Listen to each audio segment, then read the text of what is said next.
Good evening and welcome to the March 21st council meeting. If you'd all please stand, Mayor Pro Tem Comstock will lead us in the flag salute. Good evening, ladies and gentlemen. Please join me in saluting our nation's flag. Ready, begin. I pledge allegiance to the flag of the United States of America and to the republic for which it stands, one nation under God, indivisible, with liberty and justice for all. Thank you. You may be seated. We did have closed session prior to starting this council meeting, and I'd ask our attorney to please give us a report out of that meeting. Thank you, Mayor, members of the council, and all those present. The City Council met and held a discussion as to the single item listed on the closed session portion of the agenda, specifically conference with legal counsel, one item of existing litigation, the matter of Elise Brown versus County of San Bernardino and additional parties, including the City of Chino. Following a discussion by motion of Councilmember Burton, seconded by Councilmember Lucio, and carried 5-0, the City Council directed that the decision of the Ninth Circuit Court be appealed to the U.S. Supreme Court. And that concludes the report out of closed session. Thank you. Thank you very much. City Manager Wright, do we have any additions or revisions to our agenda? No changes tonight, Mayor. Thank you. You'll notice within the package we have, or our packet, we have Economic Development Report for March. This also includes the monthly agency report, which summarizes discussions and actions that have occurred at more recent regional meetings. Under public announcements, we have the Ball and Brunch. First, I would like to give one last reminder that this Saturday, March 25th, the city will hold Ball and Brunch at the Preserve Community Center, located at 15800 Main Street in the Preserve from 9 a.m. to 1 p.m. This free event will include youth basketball shooting contests, open gym basketball, healthy snacks, recreation program, information booths, and prizes. For more information, please call 909-334-3261. Also, make sure you come out to Healthy Family Day on Saturday, April 1st from 9 a.m. to 1 p.m. at the Ayala Park Operations Center parking lot located at 5575 Edison Avenue. This event is presented in collaboration with the Chino Valley YMCA and will include games, entertainment, fitness demonstrations, health, and nutrition information. For any questions, please call the Chino Valley YMCA at 909-597-7445. And lastly, mark your calendars for the free residential community cleanup for Chino residents in partnership with Waste Management on Saturday, April 8th from 8 a.m. to 1 p.m. at 13793 Redwood Street. All participants will be able to dispose of unwanted tires, a maximum of 9 tires per household, appliances, electronics, green waste, concrete, bricks, dirt, scrap metal, and much more. Vehicles are limited to cars, pickup trucks, station wagons, vans, and SUVs. Please note the participants are required to bring proof of Chino residency, California ID, and a utility bill. Come prepared to unload your own items, and for more information, please contact Waste Management at 800-423-9986 or the City of Chino at wasteandrecycle@cityofchino.org. Next on our agenda is public comment. This is the time and the place for the general public to address the council on items not on our agenda. Our first written request to speak is Pastor George Sasso from Calvary Chapel, Chino Hills. He's going to lead us in an invocation, and I invite all of those who would like to participate to please stand. Thank you. Let's bow our heads. Lord, we come before you, and with everything going on in the world and even in the United States, we ask that you would protect this city, the city of Chino. We ask that you'd keep your umbrella of covering over it, Lord, that we would do the right things no matter what any other city or any other county does, Lord, that the city of Chino would do the right things. I ask, Lord, that none of the council, none of the people that work for the city would look for their own agenda, but they would look for the best of the city of Chino. We thank you, Lord, that we could be here and for all the things you've done in this city, and we ask that you continue to have your hand on it. In Jesus' name, amen. Amen. Thank you, George. That's the only written request I have to speak. Is there anyone in the audience that would like to address the council on any item that is not on the agenda? Okay, seeing, we will move on. First item to consider is the consent calendar, items 1 through 16. Do any council members wish to have any items pulled? Or any member of the audience wish to have any items pulled? Okay, seeing none, then I would entertain a motion and a second to approve the consent calendar. There's a motion from Councilman Lucio, second from Councilman Flores. Please vote. And the item passes unanimously. Next, we have public hearings on item number 17, Assembly Bill AB 481, Funding, Acquisition, and Use Policy. This is an introduction of ordinance number 2023-010, approving the Chino Police Department's funding, acquisition, and use policy per the requirements of Assembly Bill 481. First, I'd like to declare the public hearing open and then ask for a staff report from Lieutenant Nick Murata. Nick? Good evening, Mayor and City Council. Before you is for your consideration of approval an ordinance updating the Police Department's military equipment use policy. The first ordinance was approved last year after the Assembly Bill went into effect. I would like to provide a little information about the Assembly Bill. AB 481 went into effect on January 1st, 2022, and requires agencies who possess qualifying equipment to prepare a publicly released and well-written military equipment policy. The policy shall cover, amongst other things, a detailed inventory of the equipment, a description of the equipment, the purpose, the fiscal impact, and training related to the department's equipment. To comply with the requirements, we updated our department policy section from last year with minor changes. We published a draft of the policy on the police department's website 30 days ahead of the public hearing. We published a report to include each type of equipment approved for use. And we also hosted a community meeting on March 14th where we explained the Assembly Bill, our department policy, discussed the equipment list, and showed some of our equipment to the attendees. Attendees commented that the equipment did not look like military equipment and that the equipment was less intimidating than they had thought after it was explained. The last comment is because AB 481 is misleading in the term military equipment. The Chino Police Department does not use equipment from the military. We do not participate in the 1033 program, which allows agencies to procure surplus military equipment. Each of the tools that we have purchased are designed to help officers de-escalate, create distance, increase safety, and most importantly, assist in the preservation of human life. Tonight, we are asking for council's consideration in the approval of the continued use of the police department's equipment as defined in 481. This equipment is needed to maintain public safety and the highest quality of police service to our community.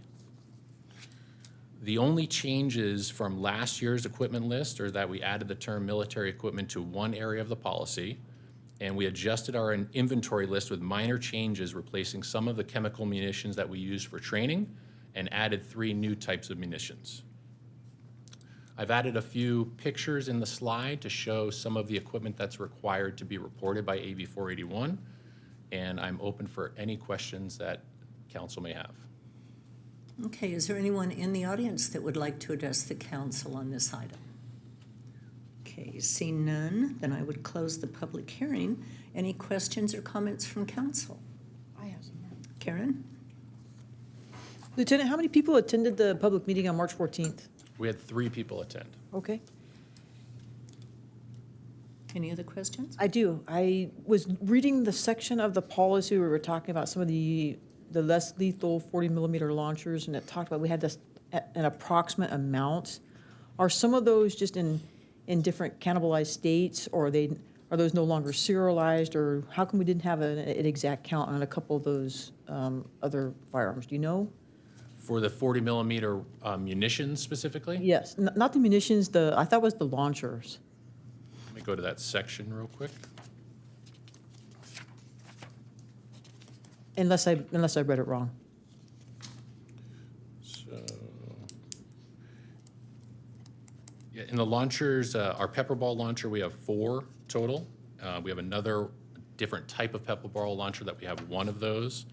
And they're listed at the bottom of each section. Okay, So, and most of the munitions that we use and we keep on hand or for training purposes for our mobile field force team and our SWAT team, we haven't used live munitions in some time. Of They're course. primarily used for training so that we're prepared if these events do happen. okay.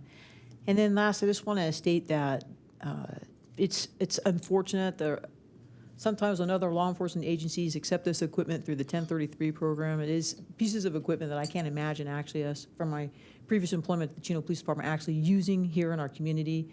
A lot of these pieces of equipment that we have adopted in this revised policy are things that not only help police officers be more effective in keeping not just themselves, but members of the public safe, but are actually helpful to us in resolving incidents in less violent manners.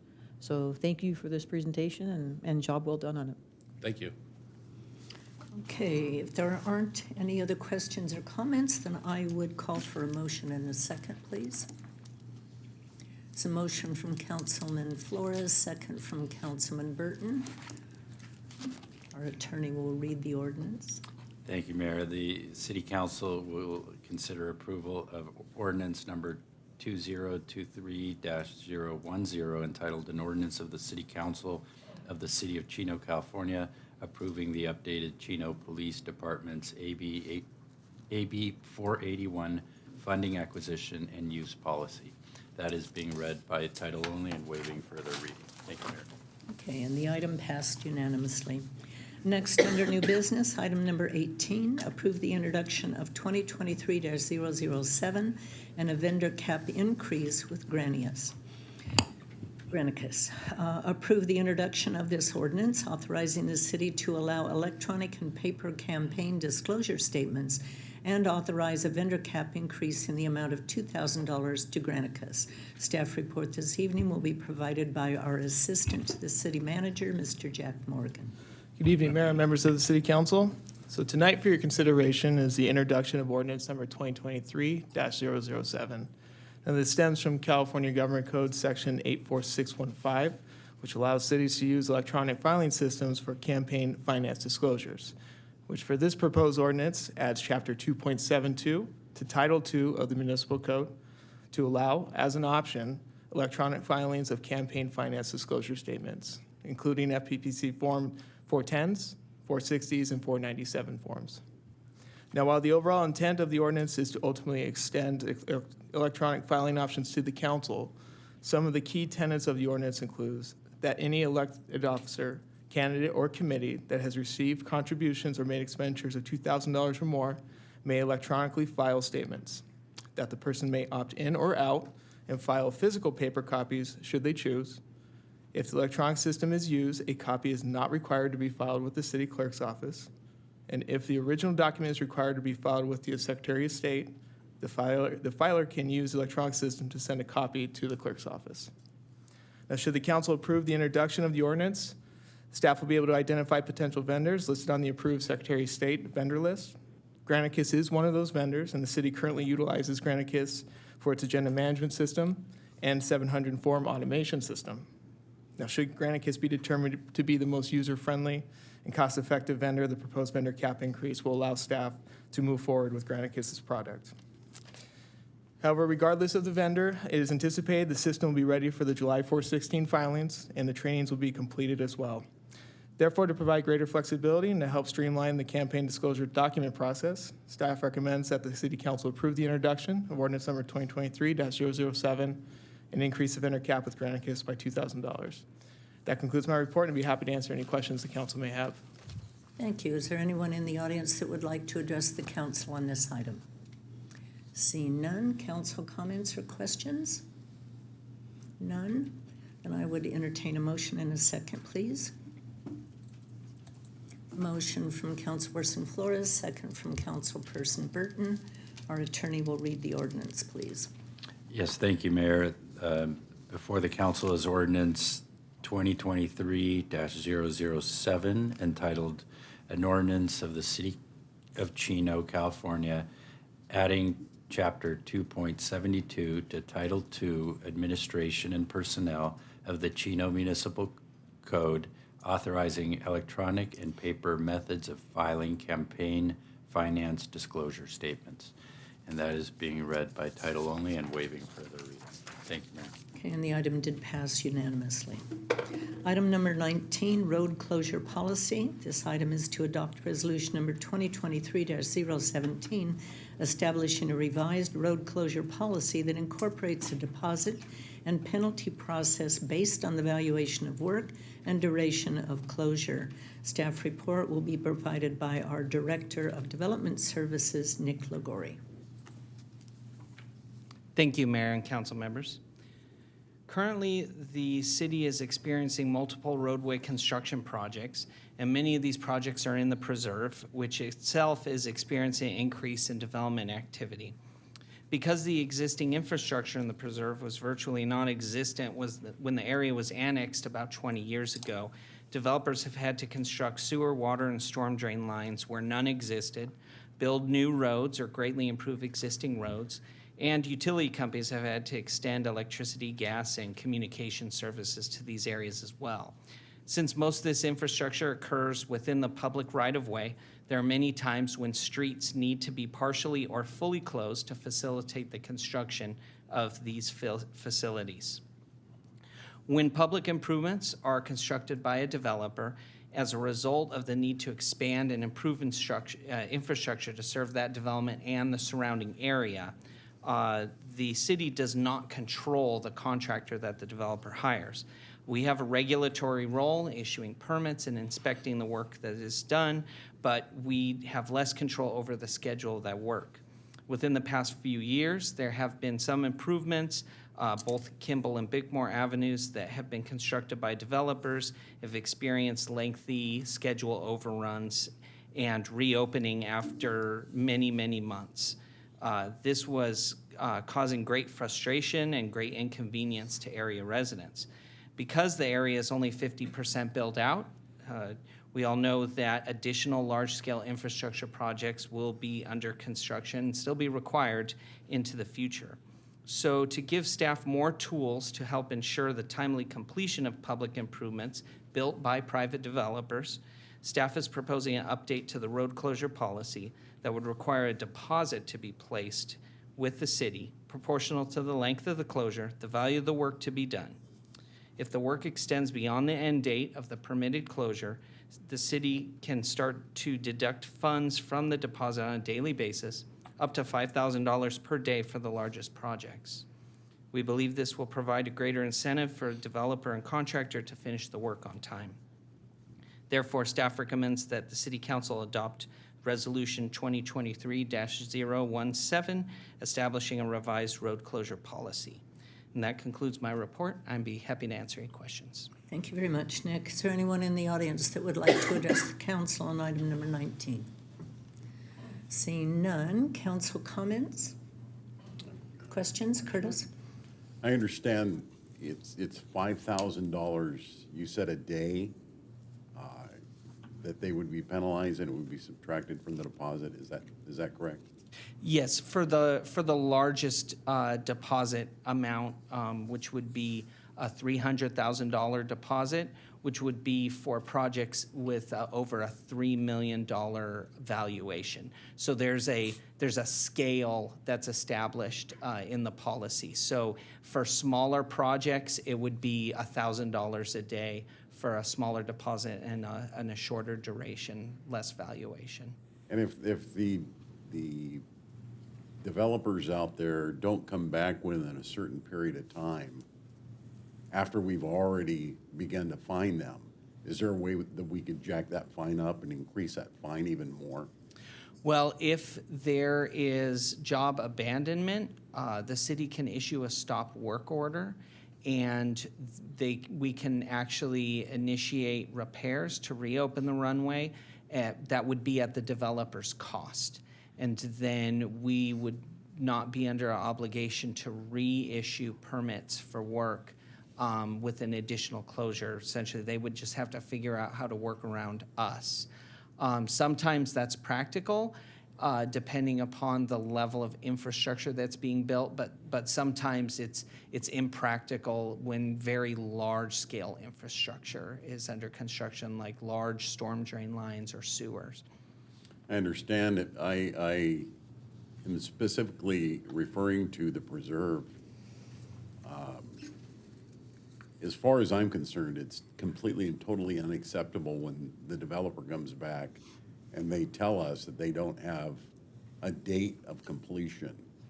And when that happens, then we're just bound by time to figure out if they're going to complete it at all. And I feel bad for the residents down there because it really, really affects their quality of life. So I appreciate this ordinance and what we're doing. I think it ought to be stricter, but I appreciate the information, Nick. Nick, I have a question. When a developer is going to build a product, a housing tract or a warehouse, whatever it happens to be, we require bonding. Do we require bonding on streets?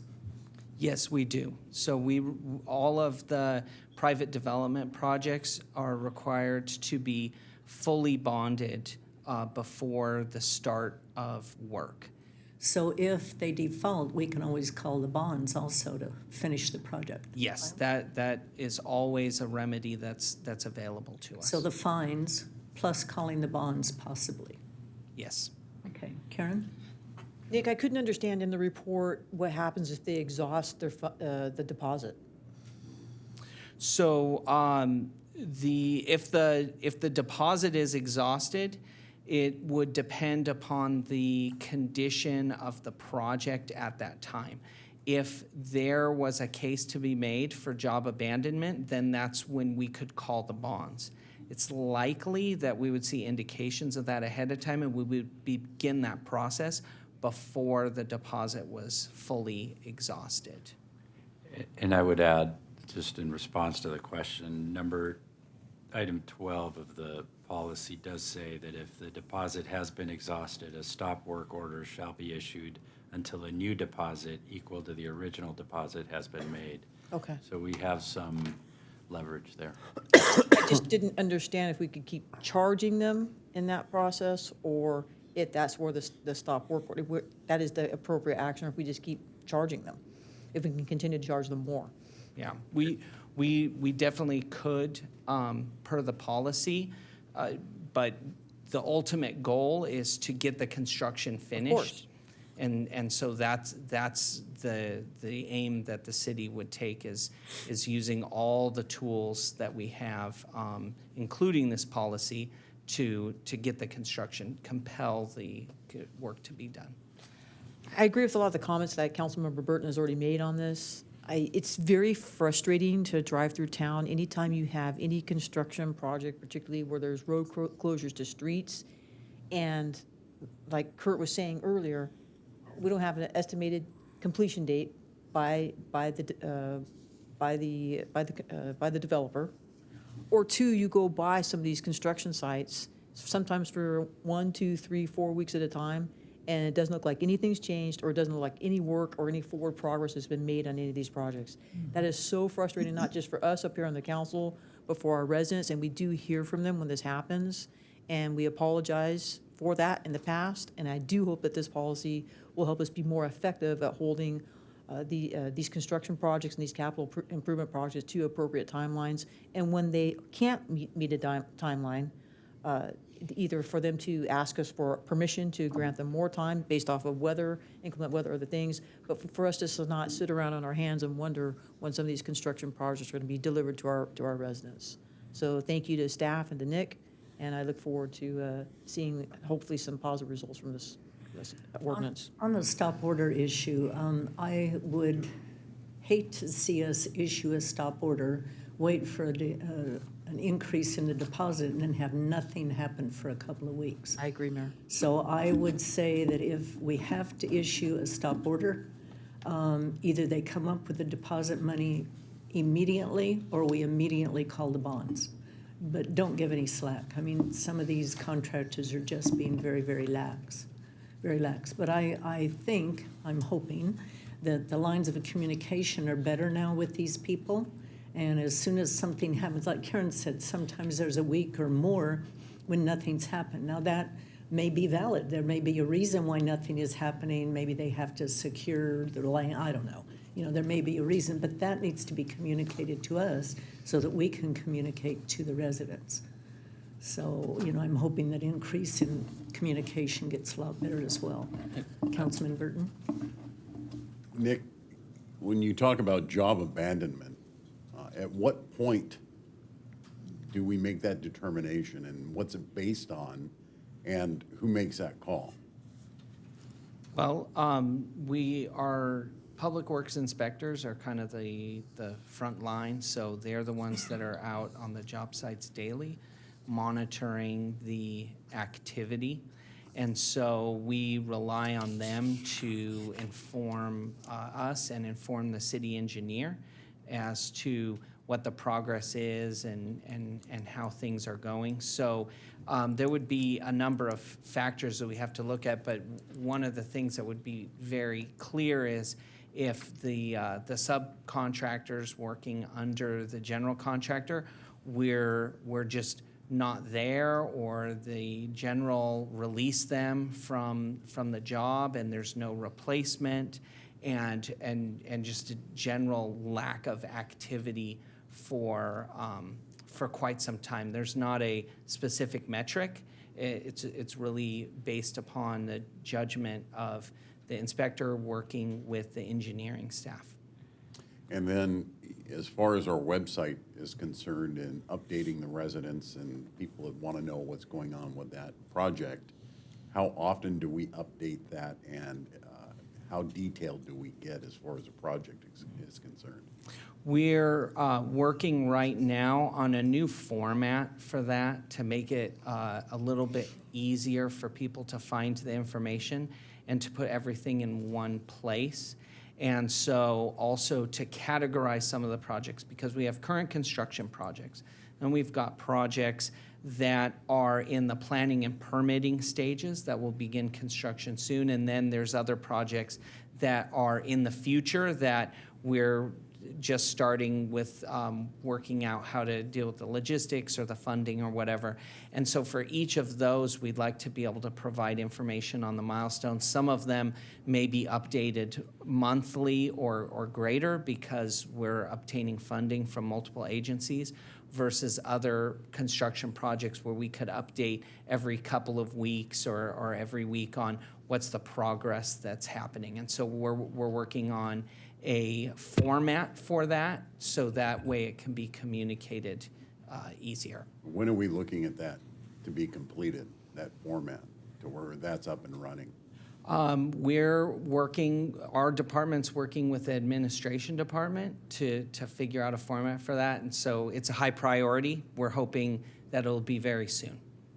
Okay, so I'm hearing very soon. Does that mean by the end of March? Does that mean by the end of April? And I don't like to put anybody on the spot, but the fact of the matter is the folks down in the preserve have been put on the spot. And I'd also like to see that updated, not every 2 weeks or every month. I'd like to see that updated weekly, if we could do that. Mm-hmm. And some projects will move on a weekly basis, and then, other projects that may be slower will continue to get the information up there. But we can at least get notes from the field on the projects in progress on a weekly basis. So, absolutely. So will this be completed by mid-April? Do we know? I think Linda will answer that. So this is a priority. As soon as we got back last week, we started working on it. We're using the GIS system, correct, to map out. So we need to get that into the system where every project is. But it is a priority. I would hope that we would have it by April. That would be our goal. By the beginning of April, which is like 10 days April. away? By April. The end of April. In April, yeah. Okay. No longer than April. I think that that's reasonable. I don't see our Ariana out there, but I think we can do that. Thank you. Karen? As part of this new policy, Nick, if you have somebody who already has an encroachment permit for a road closure and they're doing a project, and let's just say they hit some sort of utility line, and now there is a larger scope of work that has to be performed because of the error, how do we go back contractually now and hold them accountable in this process? Is this part of this process as well? Because that seems to happen a lot, right? Sometimes we don't have proper as-built in certain areas of town. So we're knee-deep in construction, something goes wrong, it's gonna be a delay. How do we go back and secure the appropriate amount of money now to make sure that they stay on a time frame and don't just walk away again for a couple more weeks, and the road or whatever stays closed for longer than we anticipated? Sure, so there are provisions in here where if something is totally out of the control of the contractor, massive rainstorms, flooding, civil unrest, different things like that, there's a force majeure provision that says, okay, we give them allowance for that. But what it also says is that they have to do all of the appropriate planning ahead of time, and they have to secure permits from all the necessary agencies. So if they are doing work that goes up against Euclid, for example, they need permits from Caltrans. We will not issue them the closure until they have all of the requisite permits in place to avoid conflicts like that from happening. I understand that, Nick, and I think everybody at one point in the pandemic experienced a force majeure issue under circumstances beyond their control. I think everybody lost out on that somehow. I'm talking about when we have a road closure, they're doing work, and somehow they hit some utility line that wasn't anticipated. And, okay, they have the permit. How do we now come up with a timeline to keep them on track? We can do that now as a part of this process. Yes, we I'm sorry can. if I sound ignorant or foolish from it. I'm just trying to understand that we can do that here. Yes, Because that yeah. has happened, and it just seems like it delays the project, and then the road or whatever just stays closed. Again, and sometimes you don't see anybody down there working for a week or two. And some of that may be because they need to do additional testing or additional scope of work to make sure we can repair the utility correctly. But I am looking forward to us having more control over these construction timelines. Yeah, we have the option of working with them if there are unforeseen circumstances where we need to extend it. But we also want to hold them accountable for doing all of the work that they need to do up front that's within their power to do. So if there's additional potholing that needs to be done to find things, or where staff knows that there might be underlying soil conditions that they should prepare for, we want evidence that they've actually prepared for that, so it can't be used as an excuse. Thank you, Nick. Mark? Yes, there was a couple of things that came out that were good about the meeting that we had. One, obviously, that some of the folks believed that the buildings had already been sold, so the developer already made the money, and therefore there was no rush to do the street. And the developer came out and said, we don't sell our buildings, we're not making any money until the people actually move in. So I think that clarification helped a little bit. But some of the problems that I think that the preserve continues to see is the fact that they don't see anybody working on those streets, but they see constantly people working on the buildings. And I don't know if there's any way that what we can do now, as far as anything going forward, where we tell them that in order for this to get done, that they need to do the infrastructure first and focus on the infrastructure, the streets, for the community. And they need to get that done, before they get their buildings done.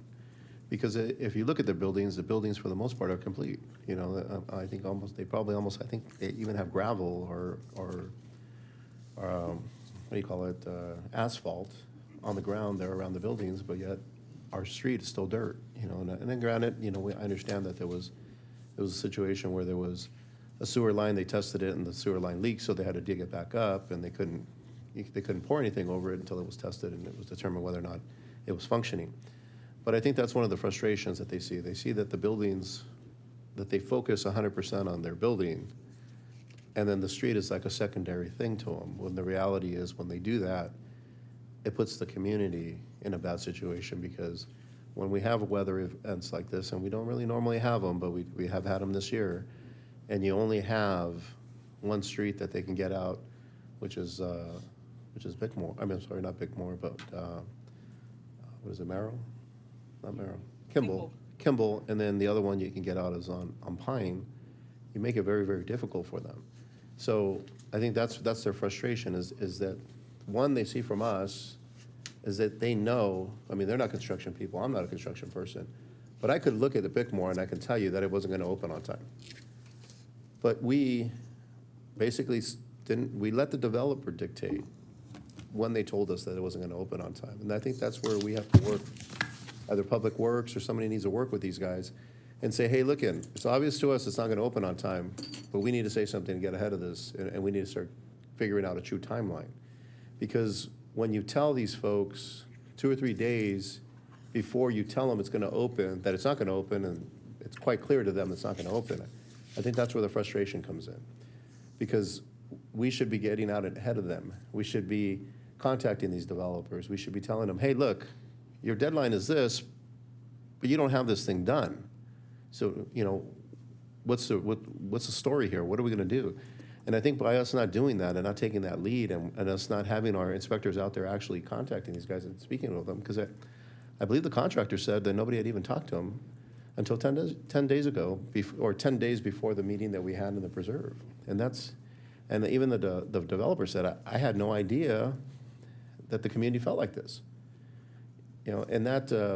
And shame on us, because really that falls on us, because we should have shared those types of frustrations with the developer. We should have had some sort of relationship with them and said, hey, listen, we really need this done because this community's really, really suffered and the street's been closed down, not just due to the construction, but we had that sinkhole that also caused it to suffer, for it to be closed, because when KB put the road in, the soil wasn't proper, so therefore we had the sinkhole there and it had to be closed again. But I think it's not just, and I appreciate the fines because we never did that before. So that's a step in the right direction. But I think we need to one, just like Councilman Burton said, we need to have better communication. And we need to, especially Public Works, that they do this for a living, they can tell if a project's on time or not on time. And they know whether or not they're going to finish it on time. And if it looks like it's obvious that it's not going to finish on time, we need to let them know a lot sooner than 2 or 3 days before the deadline. Because that's one of the biggest things that they complain about is they all knew it wasn't going to open on time, but we didn't tell them till 3 or 4 days. And that's their frustration. And then also if we can, when we get this type of work coming in, and I'll use an example for you. When the Putnam property on Schaefer Avenue goes to be developed, and they've already just put an application in. But we already know that they're going to have to do some improvements on Schaefer Avenue. We already know they're going to have to do some improvements on Yorba. That we condition those folks to do those improvements first before they start really focusing in on their buildings, because if all they're doing is building their buildings and then the improvements get there later, it's the community that suffers. So I think we need to start seeing if that's possible, if that's something that we can do. We got to look at other cities, how they do it, because allowing the developer to dictate the timeline hasn't worked. Everything that is required for them to do on the public improvement side, they kind of wait till the last minute to do that. And then when the delays happen, it makes it even worse. So I don't know what we can do on that, but I'd appreciate if you could look into it and see if maybe we can condition some folks to do some of the improvements before they start moving forward with their projects. That's all I have. Nick, this has happened to us on more than one occasion, what Mark has just explained, with some of these larger capital improvement projects on Kimball and both on Bickmore, where we know, you could just go out there and look at the street and we know we're not going to meet the deadline. And our own residents that live in these areas are now, in their own forums, their own communities, or even in public forums, posting pictures of the street and saying, hey, the deadline's only 7 or 10 days away. I'm sure we'll be driving on the street, by this time. Essentially making a mockery of us. And it's happened more than once. And I agree with Mark and with Kurt. We have to do better than that. We have to be more assertive at going out there and keeping those lines of communication open and delivering. We need to be the first to deliver news to our residents about construction delays or timelines that we're not going to meet for whatever reason. It's not like it's only happened once to us. It's happened on more than one occasion. So I support the comments that have been made here tonight by my fellow council members. Nick, having had to manage a large construction project, I sympathize with what our staff goes through. I do too. Because contractors will tell you what they want you to hear. Even though it might not be true, it's almost impossible to pin them down to something. So our staff is in a very precarious situation.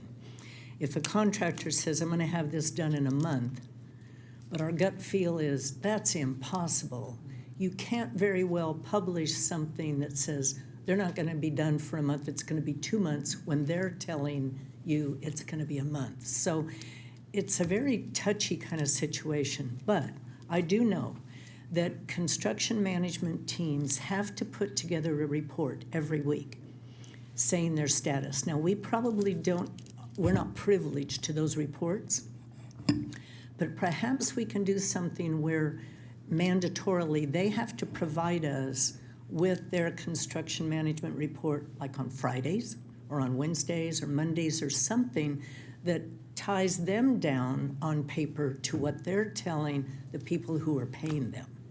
Because it's awkward. I mean, they're not gonna, if they're under the gun to get something done in a month, but they know they've got issues and are not gonna get done, they're still gonna tell you they will.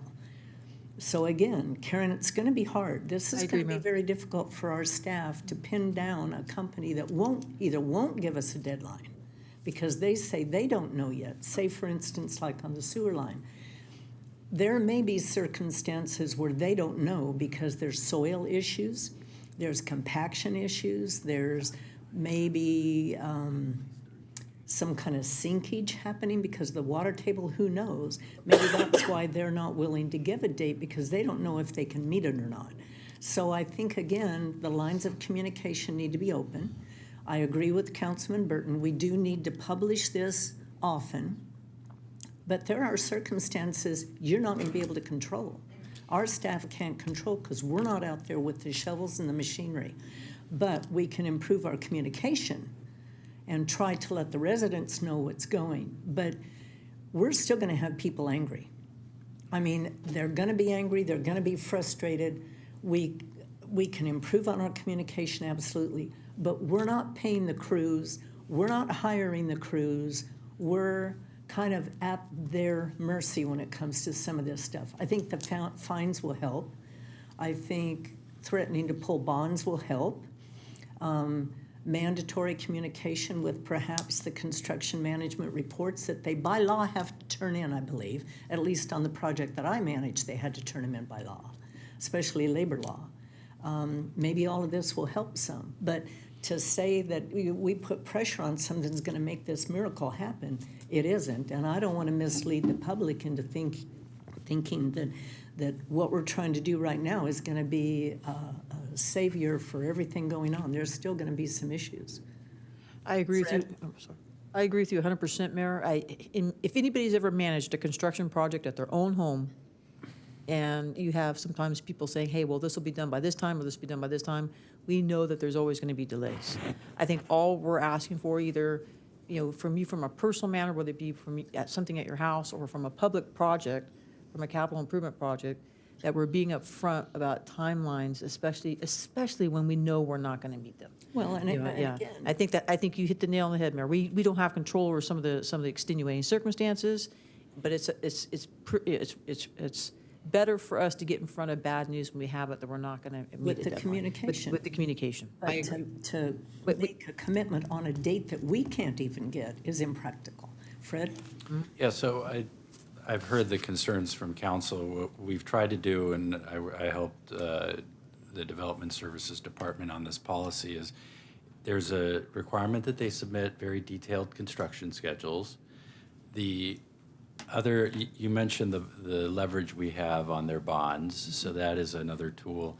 The actual stop work authorization that is provided through this policy is actually very meaningful and could be painful to a contractor, because once you issue a stop work notice and their crews have to grind to a halt, that ends up being tremendously expensive and likely more than even the $5,000 per day in multiples.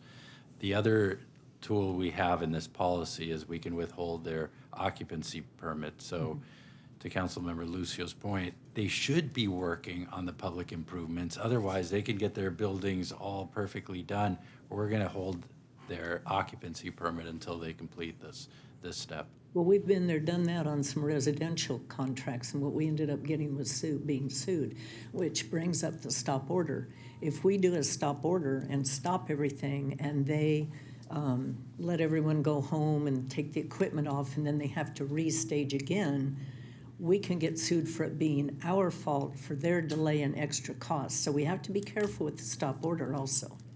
I think the other part of that too, Fred, is, and we've had this discussion in other public meetings with staff, a lot of times people will come to us with different projects, different, whatever be capital improvement or improvements to roads because of construction, and say, hey, can you give us, temporary occupancy to do this, or to do that, or to do this?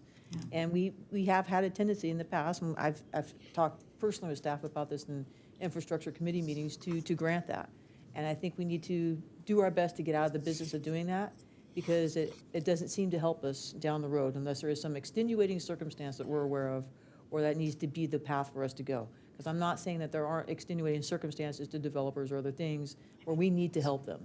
But generally speaking, I think this is a contract that they had made with the city, and they need to deliver on that before we provide them with that occupancy. And because we want our improvements. Fair point. Not legally. Chris? Yeah, I just have two comments. One thing that was mentioned earlier was, this webpage, right, and offering better communication. Is it possible to add that to our road closure policy, right? Making it policy that, right, the city of Chino does include this with every project, not just a road closure policy. And council, if you think, we're shooting ourselves in the foot by, doing something like that, please let me know. But is that something that we can look into? Ryan? That's how you do. The way this policy is written, it's as an agreement between the developer and the city on the timeliness of their work.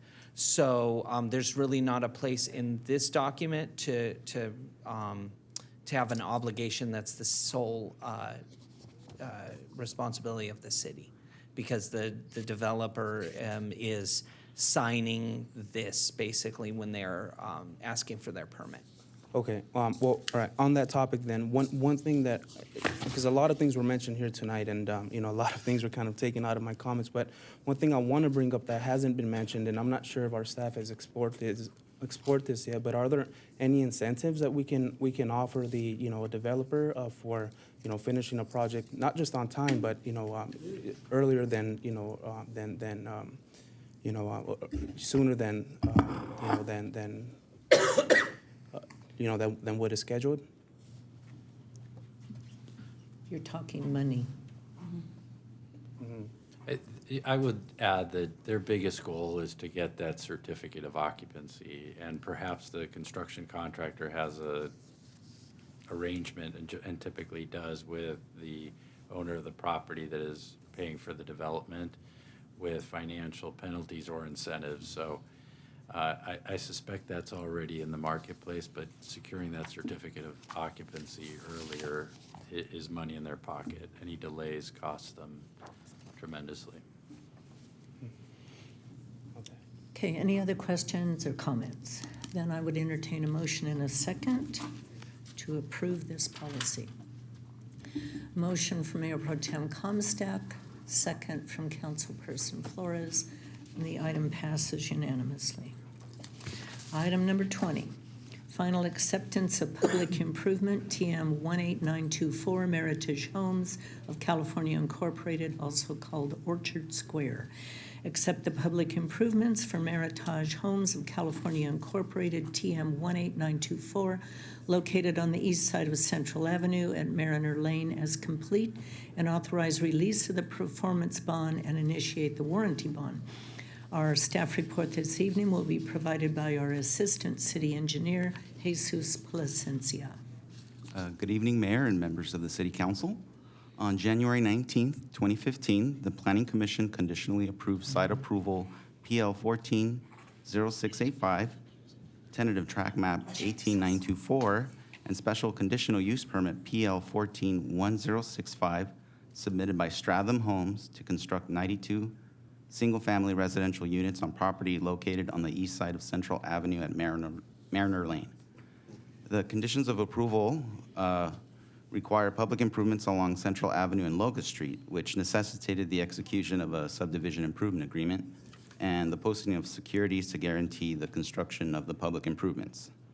The public improvements include curb and gutter, sidewalks, street lights, curb ramps, street pavement, and a new traffic signal at the intersection of Central and Mariner Lane.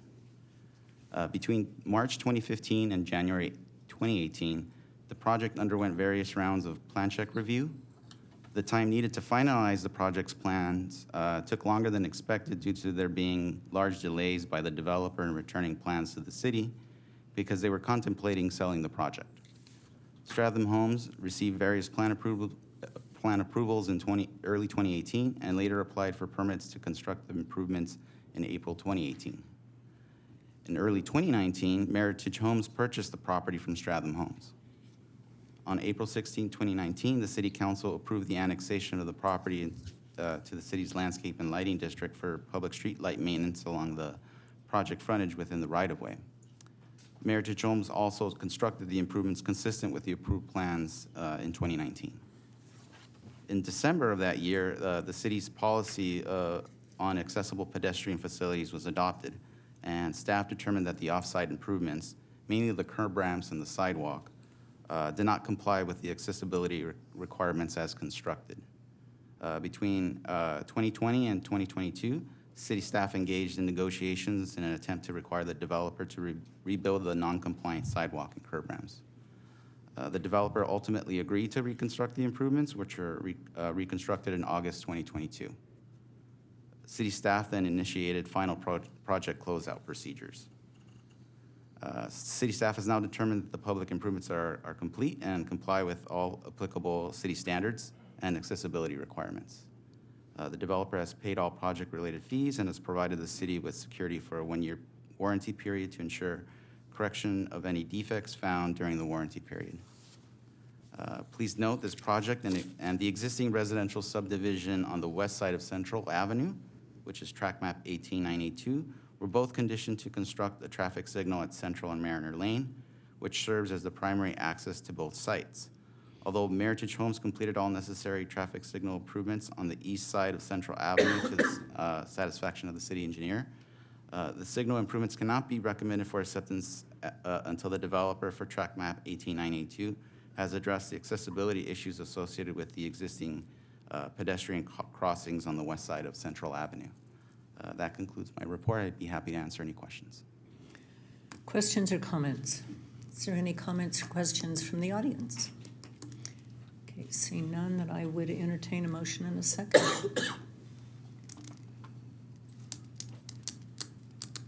Motion from Councilperson Flores, second by Mayor Pro Tem Comstock.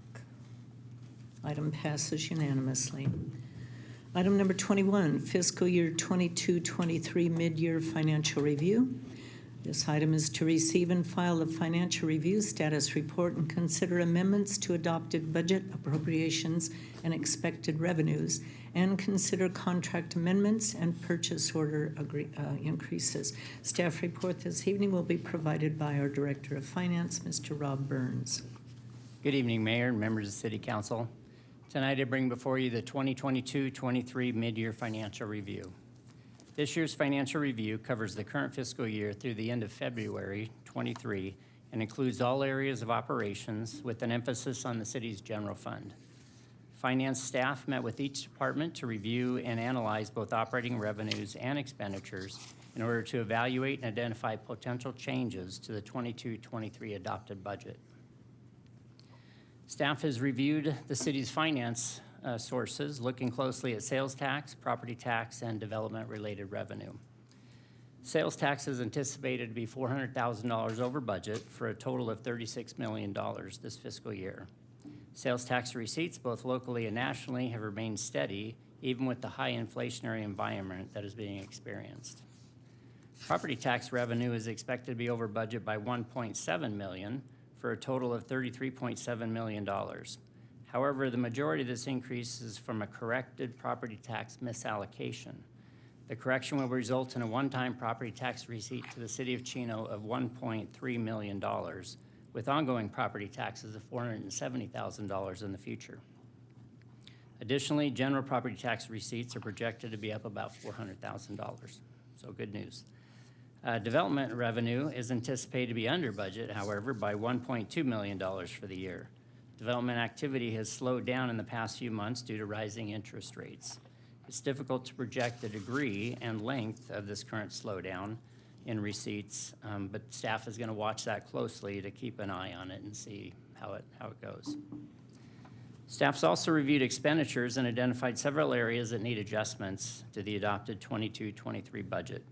A complete list of the requested appropriations is contained in your staff report, and I'll just mention a few here.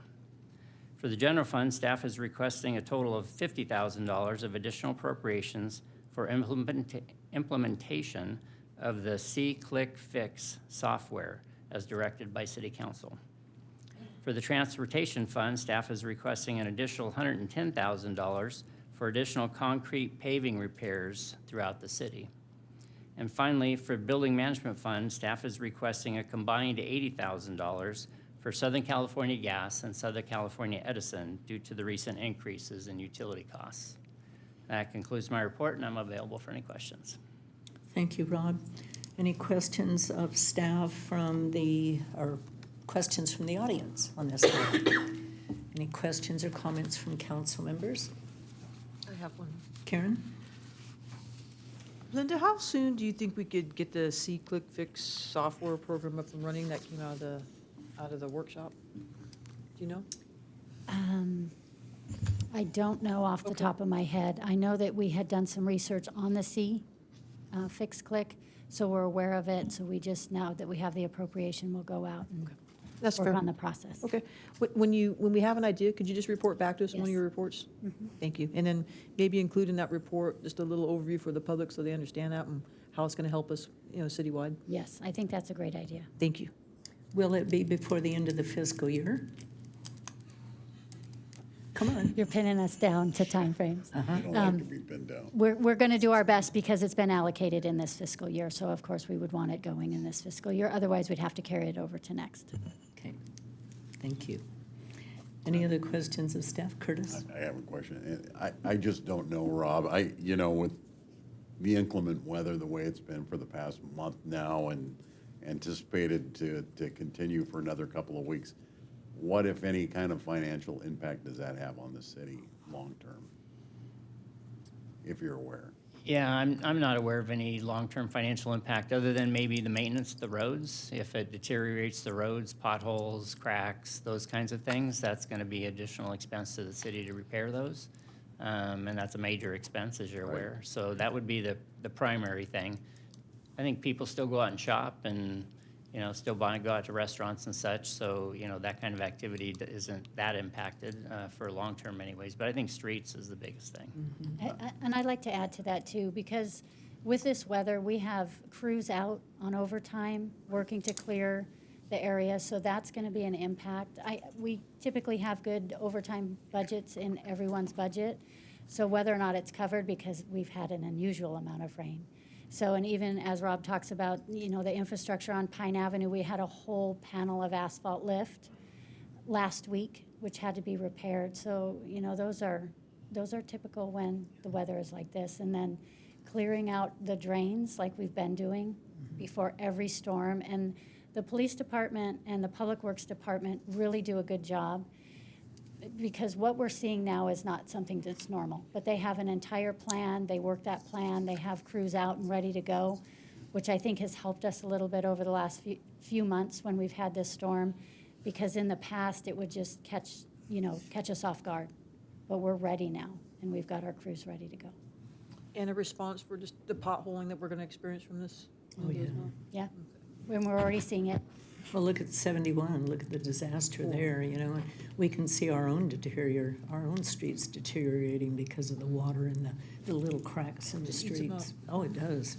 And then on the, as far as an update on something like this that we know is going to create an increase, with our budget, at what point will you bring that back to us? At the end of the year, or I'm not sure when that reporting period. Well, if you're speaking in relation to a specific weather event, or just in long-term. Long-term. So long-term, that would be played out in the budget that we're shortly going to be bringing before you. We'll have the budget workshop and bring before you the budget to adopt. As part of our budget schedule, we have meeting with council members individually, if you guys so wish. And so, we'll be taking a look at those kind of costs. And so, we kind of closely monitor those, but a lot of it's after the fact, and then determining how much is going to be to repair those. I mean, I think it's fortunate that, you know, the streets have been resurfaced east to west, and so that's probably helped a lot during these recent storms because they're fresh. You know, there's not a lot of cracks that can deteriorate, so that's fortunate. But staff will definitely be looking at that and, you know, communicating that to you guys as how much that's going to cost. I appreciate it, and I appreciate the information that you provided. It's the first time I've gone through this, and it was, again, a very comprehensive report, and I appreciate all the information that you listed and your explanation. So thank you very much. Yeah, sure. Okay, then with that, I would ask for a motion in a second for the mid-year review. Motion from Councilperson Burton, second by Councilperson Lucio, and it's approved unanimously. Item number 22, solar power purchase agreement. This is to award a solar power purchase agreement, a PPA, for solar carports at the Chino Police Department. Our staff report this evening will be by Giselle Sandoval, our purchasing manager. Hi, good evening, Mayor and City Council. So the item you have tonight is a power purchase agreement with PCS Energy to install and maintain a solar parking lot carport at the Chino Police Department. The city hired EcoMotion as our solar consultant to provide assessments on all city facilities. And based on this assessment, the Chino Police Department is the only facility that would provide significant savings. Currently, the facility is the city's largest in size and largest user of electricity. I'd like to share some key points and advantages the city has in entering this power purchase agreement. First and most importantly, there's a significant savings of $5.7 million over the next 25 years. This savings is created because the city would purchase power from PCS Energy at a rate of under 10 cents per kilowatt hour with a 4% escalator, which is lower than the current blended Edison rate of 22 cents per kilowatt hour. Secondly, there's no cost to the city for the construction, maintenance, or operations of the solar carports, since this is the contractor's responsibility. Upon approval, construction will begin in June, specifically during summer break, to minimize the impact to the nearby elementary school, who currently utilizes the parking lot for pickups and drop-offs. All trees will be removed from the parking lot area, and construction is anticipated to be completed by this December. Another advantage is that carports provide extra protection to employees, residents, and vehicles from the extreme heat and heavy rain. Please note that there is an administrative error on the power purchase agreement. It states a rate of 5 cents per kilowatt hour on year 20. However, that rate begins in year 21. Staff recommends the power purchase agreement be awarded to PCS Energy, who was the most responsive and responsible bidder. This concludes my report. We have representatives from our consultant EcoMotion and our contractor PCS Energy here tonight, and we are all available to answer any questions you may have. Okay, are there any questions or comments from the audience? Seeing none, comments or questions from council members? Curtis? You're talking about carport covers over, I'm assuming the south parking lot of the police department, is that correct? It would Or is be that gonna wrap around? the entire parking lot. The entire, the visitor area as well as where the police cars are parked? Yes. Will that wrap around to the north side of the police department as well? No, my understanding is just the visitor side and the front parking lot. My understanding is it covers both the public, all of the public parking lot on the south side, and then our main parking lot on the south side, where we park our, people park their personal vehicles and the police vehicles. And it goes partially to the north, just where the admin vehicles are. Okay. And then when we talk about cover, is that completely covered as far as the top, where if it rains, it'll keep the cars dry and we're not gonna have any spacing in between that, like Chino High School? Oh. Sure, if I may. There are gaps between the panels themselves, so when it does rain, it will go through. So while it'll cover predominantly from sunshine, it will rain through the panels. So it's not a complete coverage? No, it's not completely sealed. Okay. I don't have any other questions. Can I have a question? The 4% escalator, I know there's the chart that shows the savings and stuff, but is that 4% compounded per year? That is. It is? That is. Okay. Then I have a question about security. We have cameras right now, so if people are selling something and they want to use the police department parking lot for safety, they can. These coverings, are you going to be able to still provide good security in the parking lot?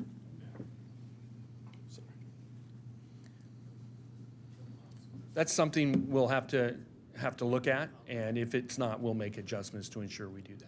So we may have to install additional cameras or Or some lower kind them. of surveillance, but we don't know that yet. No. Okay. So that could, not tremendously, but that could offset some of the savings costs, I think. Maybe not by much, hopefully. Yeah, typically, we could do that for under $5,000. It wouldn't be an expensive cost to either move or add additional cameras. Okay. Any other comments, questions? Just a question. Are these the first solar panels we install here in the city? They are? Yes. Okay. Okay. Thank you. Karen? Is it customary now with the installation of these panels too for them to be lighted after hours, at nightfall, when you install them? All of them? Okay. Oh, yeah. And how long has this contractor been in business? Have they done projects like this in the past? So we did do reference checks, and we have about 5 projects that they've done since 2020 here in Van Nuys, Chatsworth, Woodland Hills. They've done carports, also over the buildings and for some of the airports there. And so we did call references, and they had, they were within budget and within the timeline.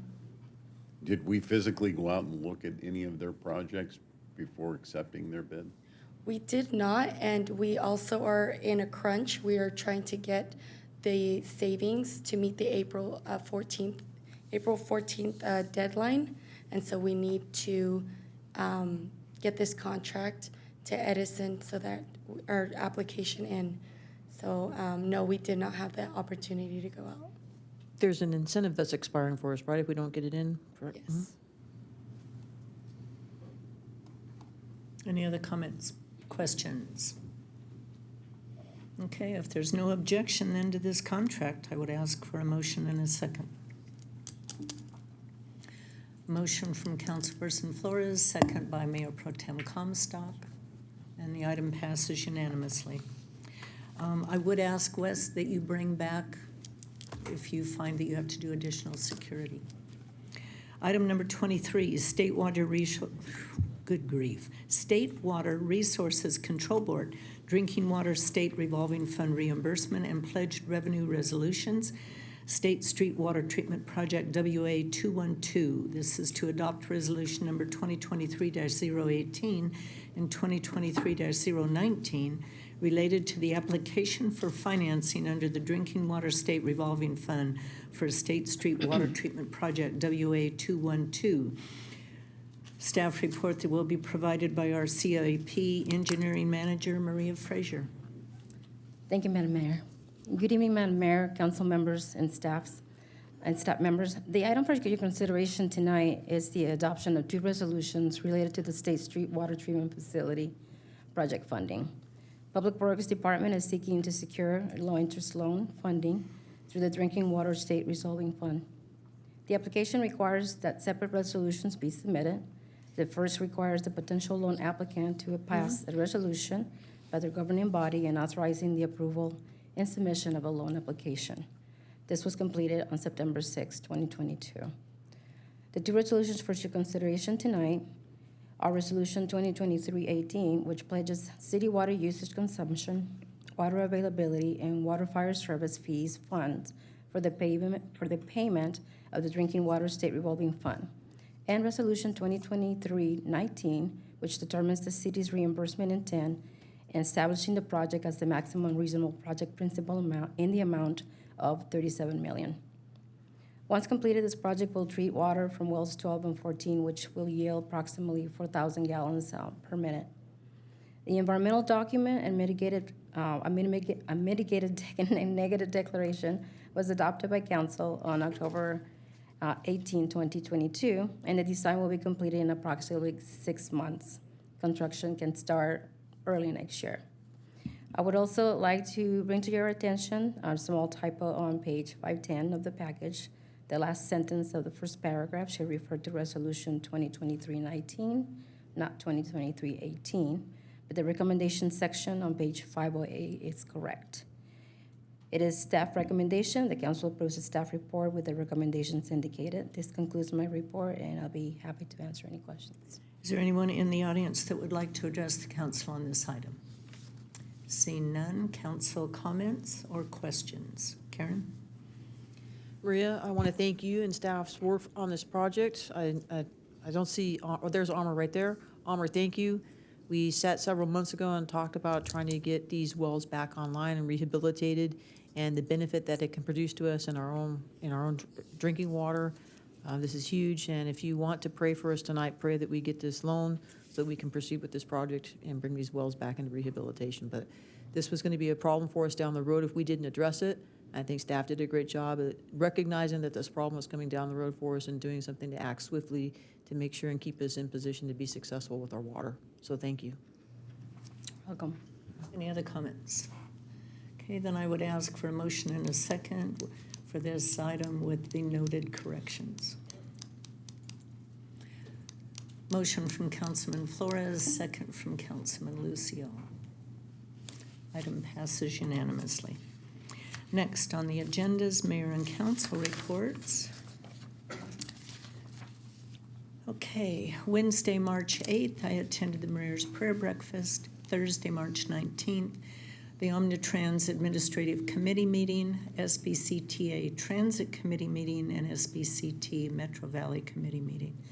I also met with the BIA Executive Director Carlos Rodriguez to discuss the possibility of a BIA and staff meeting to discuss issues of mutual concern.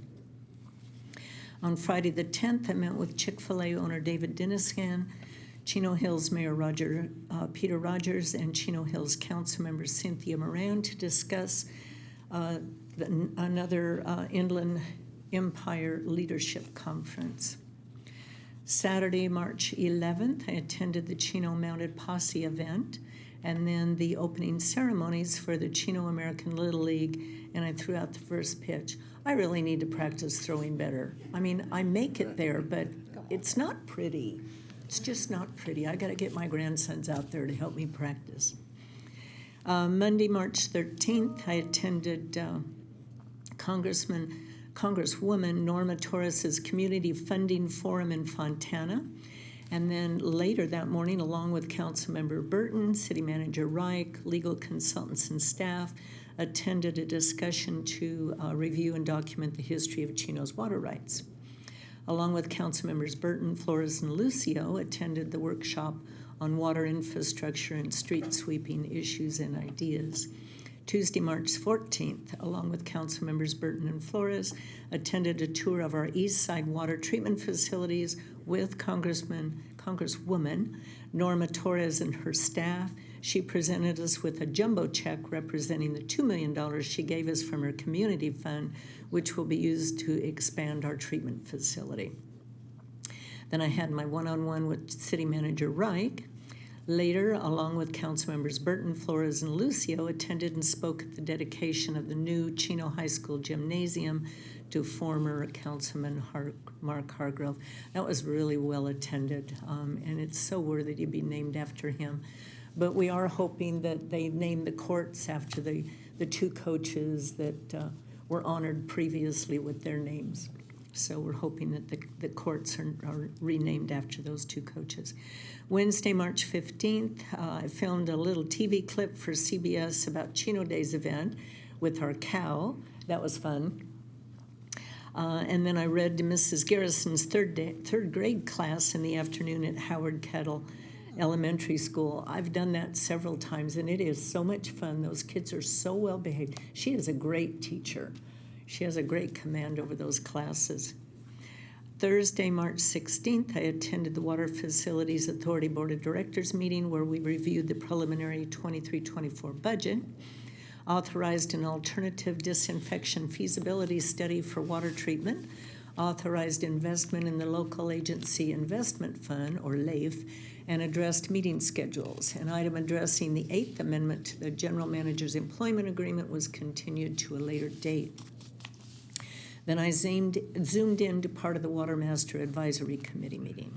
Friday, March 17th, I attended the Welcome Home celebration with Councilmember Flores, many members of our police department and fire department for Lauren Preciado. Lauren was one of the LA County Sheriff's recruit that was critically injured back on November 16th while on their morning run at the Sheriff's Academy. It was very, very heartwarming, the number of people that turned out for her homecoming.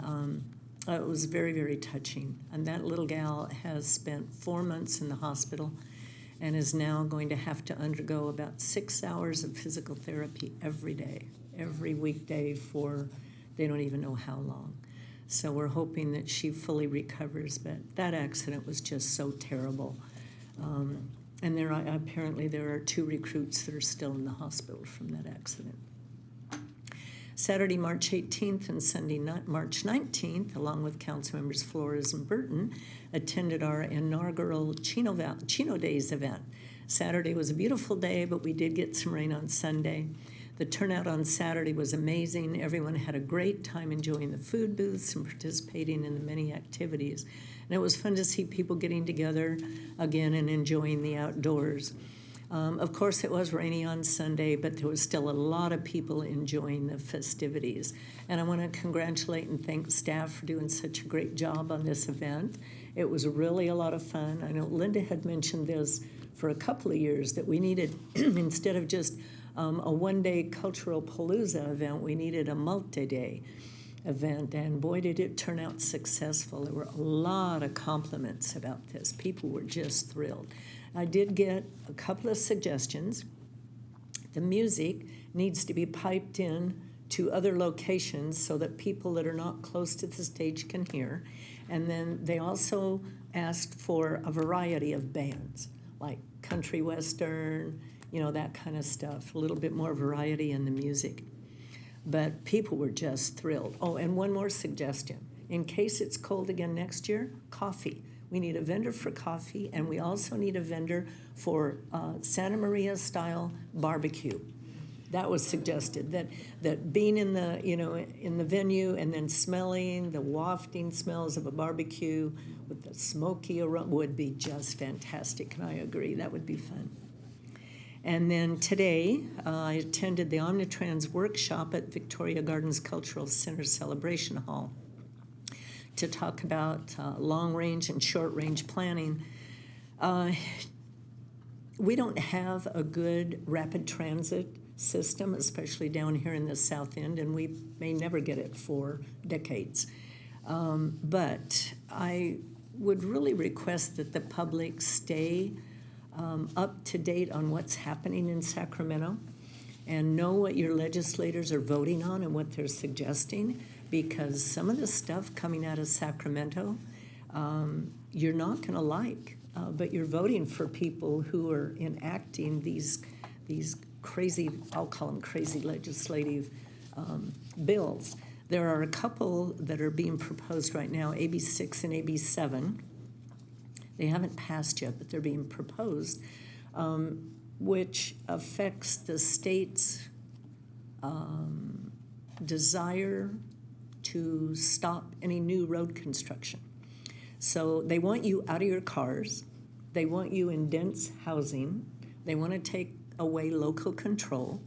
And they don't want any more increased freeway lanes or highways because they want you out of your cars.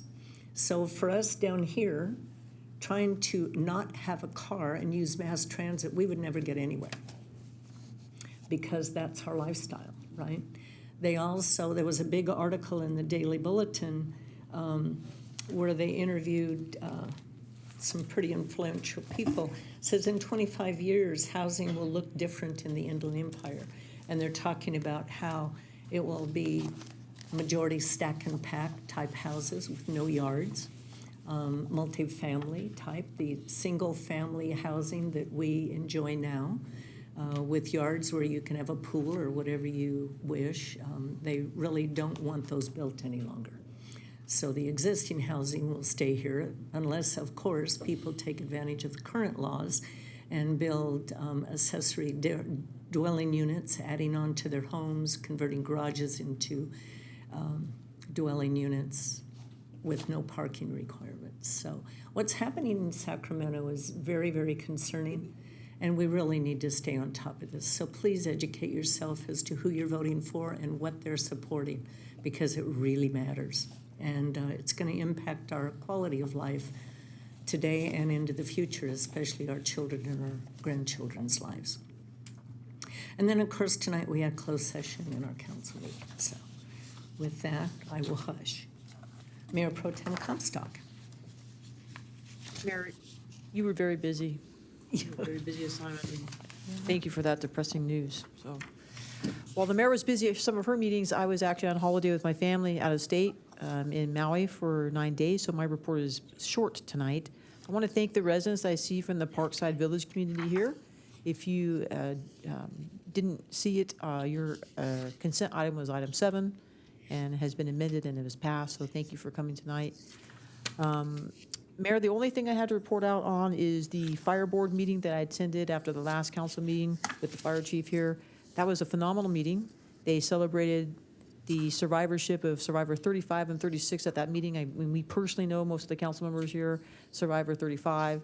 What an emotional meeting, what a great night for our fire board and our first responders there, as well as they had some attendees from the Pomona Valley Hospital. That is just a phenomenal chain of life and success story that we have going on in the Chino Valley with our Heart Save program. So thank you, Chief. Thank you to your staff. Thank you, Jeremy. Great job in celebrating that night. And you know where my heart is with first responders. I'm so happy to be the liaison of the fire board right now. And you know, a lot of public support for public safety, as well as just all the good work you're doing. Lastly, for our residents, we have had just a tremendous amount of rain. I had to come home to wear a flannel shirt where I've been in shorts for 9 days in 82-degree weather, so I brought stormy weather back home with me. You can help us by, when you see potholes or things that the rain is deteriorating and undermining because of just the amounts of it, by phoning in and notifying us. If you see something, if you see stuff that's been washed away in debris, or whether it be shopping carts or potholes, just help us by making notification to our staff so we can get out there and get it on the list and get it repaired. And with that, Mayor, I'm sorry that I missed Councilmember Mark Hargrove's dedication, some of the fun things we had, but I look forward to things that are coming up to us in spring. So that concludes my report. Okay, Councilman Burton. Thank you, Mayor. On the 8th, I attended the mayor's prayer breakfast. And then on the 10th, I had an opportunity to meet with Zeb Walborn from the Chino Valley Chamber of Commerce. We sat down and we discussed small businesses within the city and how the chamber gets involved in the resources that they provide, as well as what we can be doing better as a city to partnership with them. On the 11th, I attended the opening day at the Chino American Little League with the mayor and Councilmember Flores. That was really special because I had an opportunity to see my 5-year-old grandson suited up in his Angels uniform. And when you see these T-ballers, if you'll remember back in the day when you had your kids out there, they can't stand still. These kids are just needling each other, and you know, they're sitting out there in the field. They should be standing up, and they're picking dandelions or digging worms or whatever. But it was a lot of fun to be able to be out there to see my grandson getting involved in that. I just had memories of my son when he was that age, and it's just kind of come full circle. So that was a lot of fun. On the 13th, my one-on-one with the city manager. Again, I met with the, like the mayor mentioned, we met with the city staff and discussed water issues. Council workshop also on the 13th. And then I attended the Euclid Business Center and Preserve Development meeting down in the Preserve.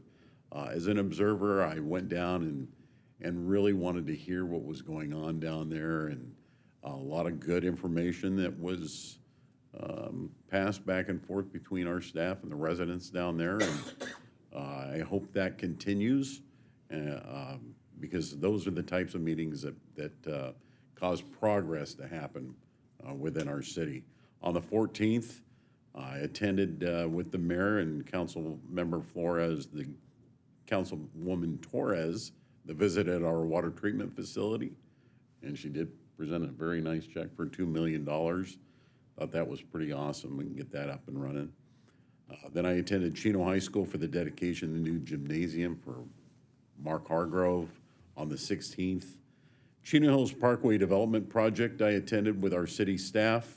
And then I attended the Chino Valley Historical Society Bunco for the Barn with council member Flores. That was a lot of fun. They're gonna raise a lot of money. I just joined the Historical Society, so I'm really looking forward to being a part of some future things going on within the city and grabbing a hold of our history and, you know, putting it into an area where it's really accessible to our residents to see where we came from. And we still have a lot of great people that are still around, and we can glean a lot of incredible information. On the 18th and 19th, I did attend the Chino Days. One highlight for me, on the 18th, on Saturday night, the mayor and I and Councilmember Flores, the mayor introduced the Mariachi Divas. And I'll tell you, if we can find any kind of footage of Councilmember Flores dancing, this gentleman has got the moves, let me tell you. He was up there dancing with the mariachis, and I was pretty impressed with what he was doing, and there was a line of people that wanted to come up and dance with him. So thank you for that entertainment. And then on the 19th, one-on-one with the city manager, and then I attended the Planning Commission meeting as well later on that evening. A lot of incredible things going on with our city when it comes to planning. Once again, a shout out to our Planning Commission. They do an incredible job, the amount of research and reading and just the involvement that they get into with our staff and developers. It's amazing, and I really appreciate our commissioners with the Planning Commission. And a shout out to our community services, but I'm the liaison for our Planning Commission, and I know the hard work that they do, so I appreciate that very much. And that concludes my report, Mayor.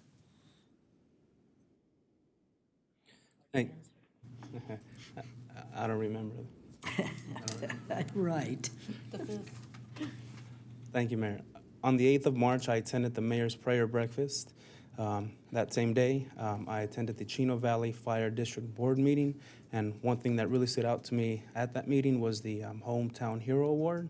And Chief, if you have a chance, if you can talk about that during your comments. On the 9th of March, I attended the Ever Bowl ribbon cutting. And so if you guys are looking for some healthy yogurt, you can attend Ever Bowl down in the, it's right across the way from Panda Express. And on the 11th of March, I attended the Assembly Member Freddie Rodriguez's swearing-in ceremony. Later that evening, later that afternoon, I attended the Chino American Little League opening ceremony. And kind of hopped around that day. I also attended the Stepping Up program that was hosted by our Seroptimus International group here in the city. On the 13th of March, I attended Zeb's birthday celebration over at the Chamber of Commerce. And that same day, I attended the City Council workshop. Later that evening, I attended the Euclid Business Center and Preserve Development update. On the 14th of March, I attended the Congresswoman Nora Torres' district visit for water treatment facilities. That same afternoon, I met with a business owner in town by the name of Lilia at Lilia's hair studio, and we're working on a new program with her that we're hoping that she can take advantage of, called the Facade Improvement Program. And later that evening, I attended the Mark Hargrove Memorial Gymnasium dedication. On the 15th of March, I attended the Bunko for the Barn. Again, what an awesome event that was, and I'm glad Kurt didn't talk about any specifics about that night, but it was a good night as well. On the 17th of March, I along with the mayor, attended the welcome home for LA County Sheriff Deputy Lauren Preciado. One thing I learned that day was, when Lauren was hurt, one of the damages she took was, to her brain, impacted like the emotional parts of her brain. So she was very emotionless over the past 4 months. And at least from what we heard, right, Mayor, that when she was driving down the street and she seen the support from, again, residents, Chino PD, fire, and everyone else who was there, was the first time she cried in over 4 months. So that was, pretty impactful just to hear that story. On the 18th and the 19th, I attended Chino Days, and I will say, Linda, that there was one suggestion I heard as well that was for Country Western, but I will admit that suggestion I heard was from Mayor Eunice Hilo. So I just want to throw that out there. I'm kidding. And earlier today, I had my one-on-one with our city manager, Linda Reich, and that concludes my comments, Mayor. Hey, you gotta honor your roots, right? No, it wasn't just me. It was a lot of people asking me why we didn't have Country Western. Councilman Lucio. Yes, mine's not going to be as long.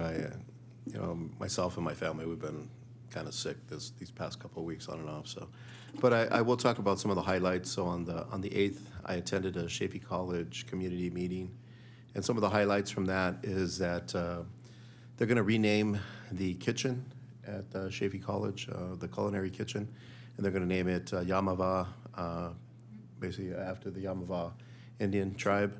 And that's because they're donating $1.7 million to the Chaffey College Culinary Arts and Hospitality Management programs. Some of the things that they're going to utilize that money for is they've already completely redone all the appliances that are inside the commercial kitchen that they have there that they train the students in. They've also are going to hire some staff, full-time staff, and then some part-time staff, as well as they're going to give some scholarships out to students that are going to be studying culinary arts. And on top of that, they're also going to start a internship program where they will pay the students $18 an hour to go cook and work at their restaurants there over in San Manuel. And all that money is going to be spent here on the Chino campus. So in honor of them spending that kind of money and that investment in our community, we all agreed that we should name the kitchen or rename the kitchen after them and thank them for what they've contributed. One of the other things that they've also said that they're going to do is they're going to purchase a lunch truck. And that lunch truck they're going to utilize to sell food at some of our events, and then also I guess they're also going to have it sometimes outside for the students to purchase food, since there's really no option for them to go anywhere. That was the highlight of that meeting. On the 11th, I attended Freddie Rodriguez swearing-in ceremony. This is his last term. After this, he terms out. So it was a great turnout for him. A lot of people there, and I think he had his friend that he actually worked in ambulance with came out and also spoke. But it was a nice thing to see how many people turned out for his swearing-in ceremony. And then on the 13th, I attended the council workshop. I think we did that on, I believe it was water and parking. And on the 13th, it was the Preserve Community Meeting. I'll tell you, when I wasn't representing them, I would attend the Preserve office hours, and we were lucky if we had 10 people there. It was standing room only. All the seats were completely full, and then there was people standing in the back. So that just shows you that these folks, they're not happy. They're passionate about what's going on down there, and rightfully so. We need to obviously work towards, and I think we're doing that now. We're working towards better communication. One of the things that came out of it was that they wanted us to have a website where we can update the progress of some of these roads, and our staff agreed that would be a great form of communication. Update them weekly on what the progress is on the construction that's going on or what the projects that are coming up are going to be.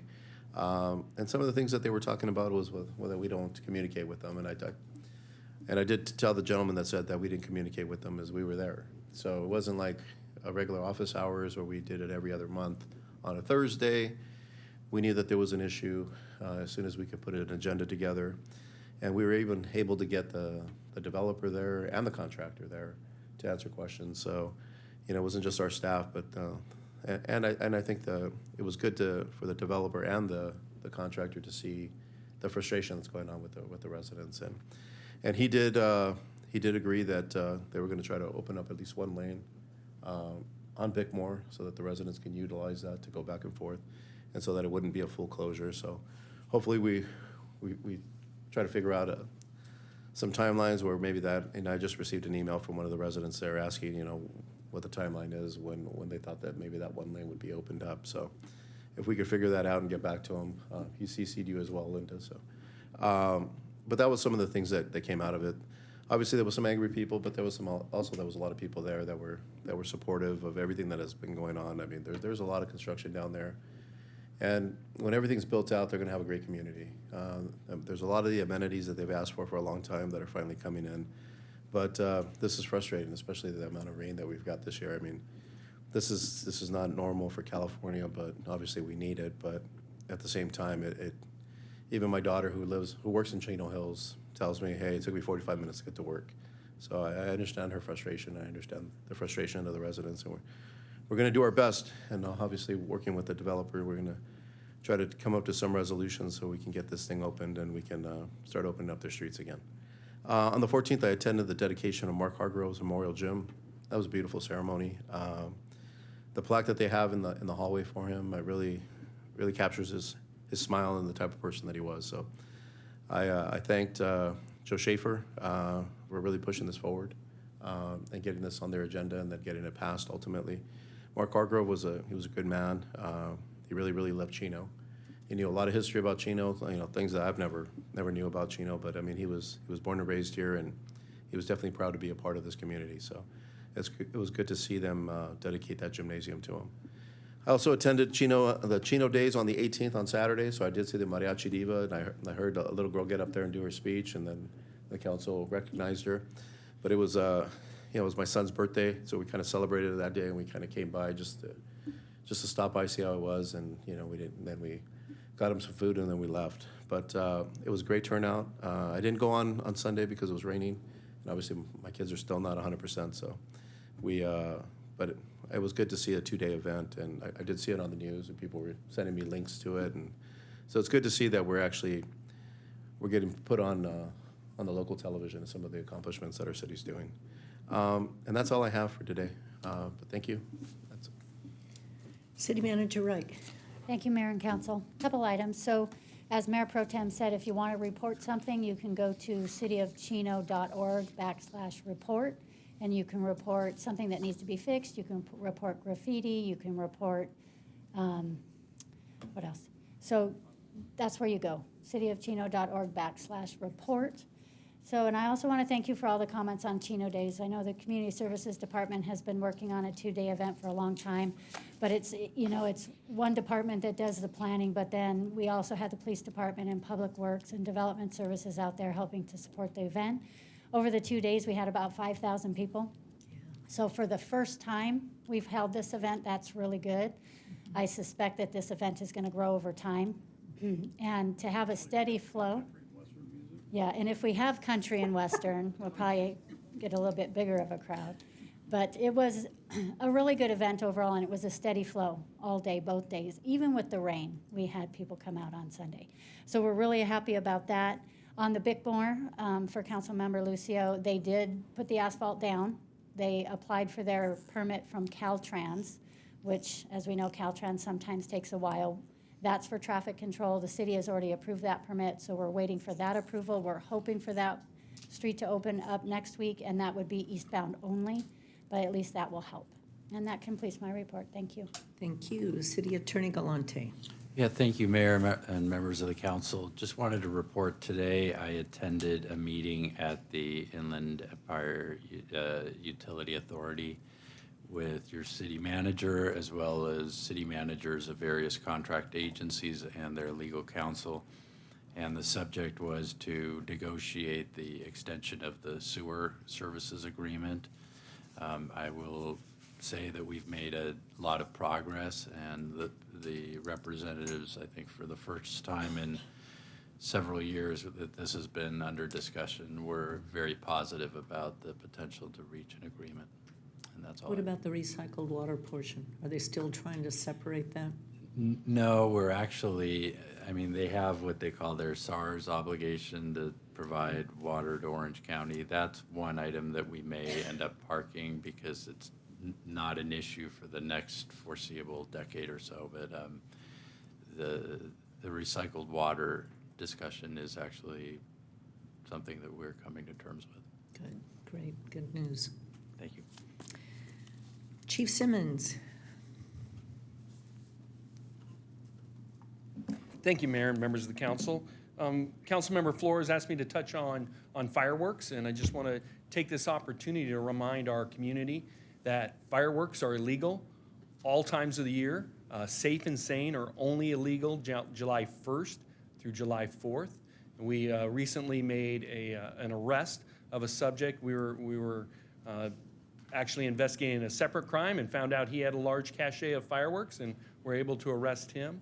Additionally, we've had some reports of large explosions in the downtown area this month, which we believe are related to fireworks, and we are investigating those as well. It's a $1,000 fine for illegal fireworks, a $500 fine if you're using safe and sane fireworks outside of the prescribed times. And if you have something larger or more substantial, it can be a felony to possess explosive devices, and we take that extremely seriously. So we just want to remind the public of that. I also wanted to give a shout out to all the women, past and present, who have worked at the Chino Police Department in honor of Women's History Month and International Women's Day, and direct the public to our social media where we've been highlighting some of our female staff this month. Lastly, as a member of our Kiwanis Club, I've been reminded to remind all of us that we have the corn feed run, since Walt isn't here to throw out the plug, coming up in April on Saturday, April 22nd, and we certainly hope to see everybody out there. It should be a great event. That's all I have, unless you have any questions. I understand the registration is already almost 700 cars. That's correct. It's going to be a big event again. It's going to be a good one. And we are going to have the old fire station site in good shape for parked cars, right? That's right. Very good.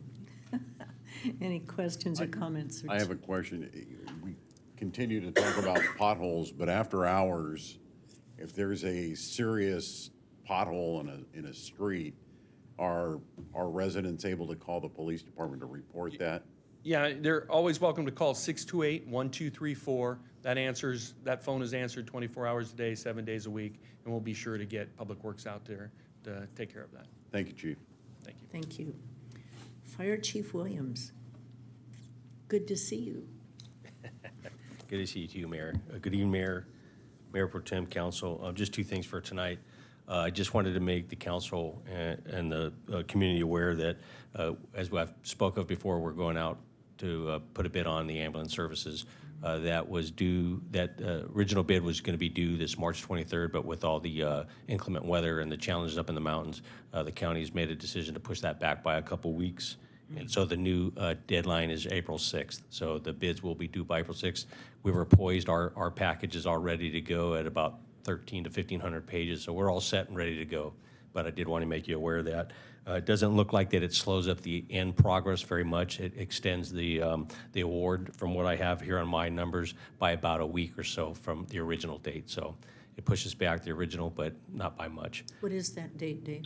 The award, what I have here is said that the notice of the award will be June 1st. Originally, it was in the end of May 23rd is what I was being told, but now we're at June 1st. Okay.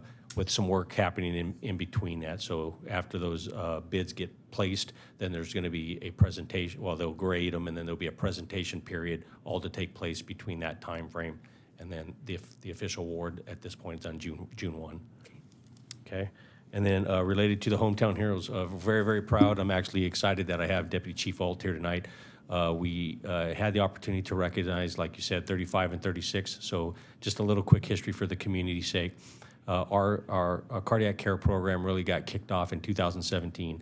And since that time frame, we have, as of the meeting that you attended, Mayor Pro Tem Comstock and Councilman Flores, we had 35 and 36 person that were being acknowledged that they're surviving, and then we honored those folks that took initiative to start CPR before life-saving efforts, before the fire department got there, as well as the hospitals that were receiving the patients. So at that meeting, though, leading up to that, we actually are up to 38 now. So since 2017, we have 38 people in our community that are surviving and thriving as they were prior to the incident due to a couple things. It's the training and the hard work of the fire suppression personnel. Really, it's also due to the community involvement. The community's desire and courage to actually start CPR before we get there is something that's just going to make this program continue to grow. So community members, if you have an interest in learning CPR, or if you're not sure, start compressions until we get there, and that pays dividends. And then behind that is obviously when they're received at the hospital, the good work that the hospital does to continue all the efforts. So it's doing good. Deputy Chief Alt was the primary coordinator for our recognition that night. So Chief Alt, thank you very much. And we're looking to take this program to the next level. I know we've been recognizing it at council members, but Chief Alt had a great idea today that if you're not familiar, we have these things called pillars in the program. And the fourth pillar of this whole program is called the recovery pillar. And it's where we want to bring together all of the folks that have survived, all the people that had a hand in the rescue efforts, to bring them together in some sort of colossal event and have a big event that way. So Chief Alt, thank you very much. And with that, that's all I have. Well, that really sounds good, and please invite all of us. Love to be there. I do have a comment, Chief, while you're up there. It was kind of strange for me being in the city since 1985 to watch the demolition of Station 1 across the street. And I just wanted to acknowledge the incredible personnel that you have had go through Station 1. I thought about it as I saw the bulldozers come in and out, and I know, Jeremy, you were over there for a while, and Chief, I don't know if you were over there, it's the old Station 1 or not, but just the personnel that started their career there, that ended their career there, the hometown heroes that we have had go through those doors. I was reflecting on that, and I just want to let you know I appreciate it, and if you can pass that on to your folks, I would appreciate that as well. Yep, certainly will. I came with 12 years of experience before I got here, but I did start my career at Chino at that station. And you're right, I've said this often to many of my counterparts that when you step into these roles, it's really about the people. And as I have conversation with my counterparts within this county, I'm so blessed, to your point, with the personnel that we have. All I really need to do is get out of the way and provide a whole bunch of support. So thank you for that, and I'll certainly share that. Okay, with that, then, we will adjourn to our next regular meeting, which will be held on Tuesday, April 4th, in these council chambers at 7 o'clock, with closed session at 6 o'clock if needed. With that, we are adjourned.